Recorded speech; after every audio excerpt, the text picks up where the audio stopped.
Halo, Assalamualaikum teman-teman. Izin perkenalkan, nama saya Galuri Salati, peserta Latsar CPNS Kementerian Perlindungan Pekerja Migran Indonesia, kelas A3, kelompok 3. Teman-teman, Tenggo.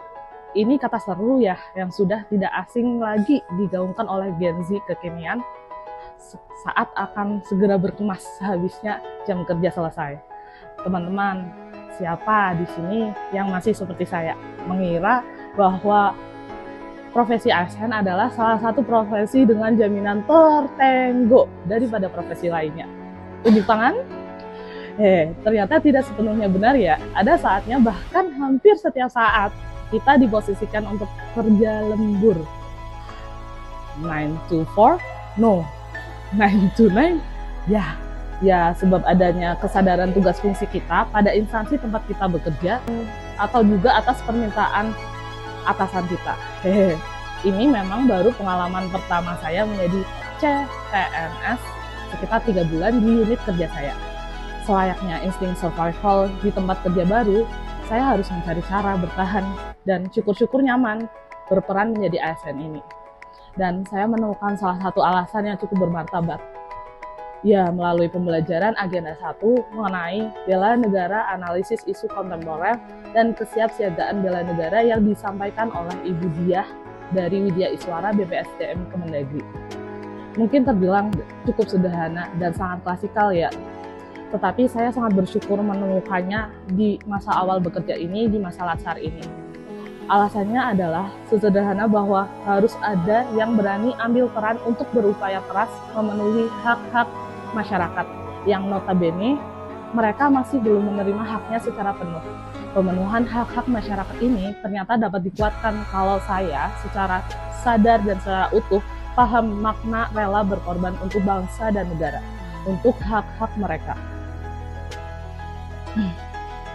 Ini disampaikan oleh Ibu Diah bahwa wujud bela negara tidak hanya merupakan bentuk defense system terhadap serangan fisik ataupun serangan militer, tetapi juga defense system terhadap sesuatu yang tak kasat mata, bersifat soft attack atau soft threats, yang memerlukan pemahaman bela negara secara utuh, dimulai dari kesadaran peran sebagai ASN, yaitu salah satunya peran pelayanan publik.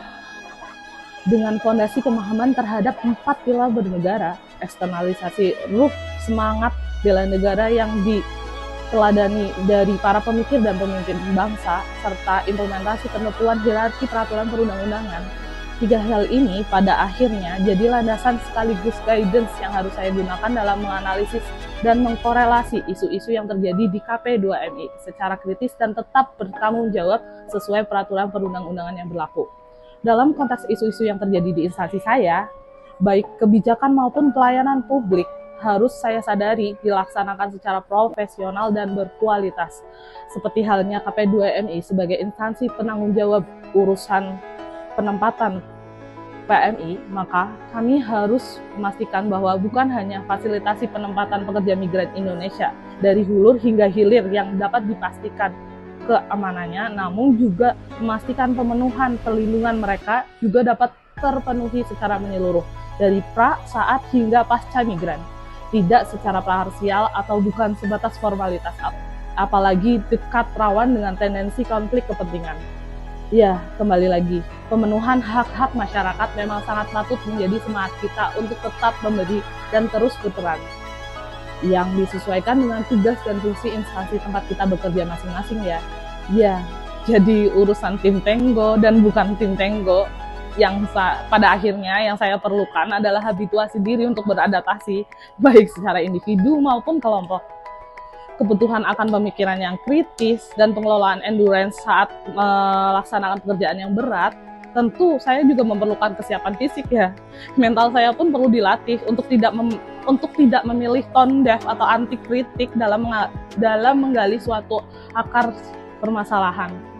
Dan yang paling utama, saya sadar kalau saya perlu kesiapan dalam mempertahankan dan mengimplementasikan gagasan atau konsep pelindungan dalam menangani isu-isu pekerja migran Indonesia yang ada di instansi tempat saya bekerja. Cukup sekian pengalaman dan perspektif saya dalam memahami materi agenda 1 yang dapat saya tuangkan dalam video Learning Journal ini. Terima kasih banyak sudah menikmati sajian video saya. Berikut, apabila teman-teman berkenan, teman-teman boleh menyimak sedikit mapping saya dalam menyusun substansi pada video Learning Journal yang telah teman-teman saksikan. Wassalamualaikum warahmatullahi wabarakatuh. See you!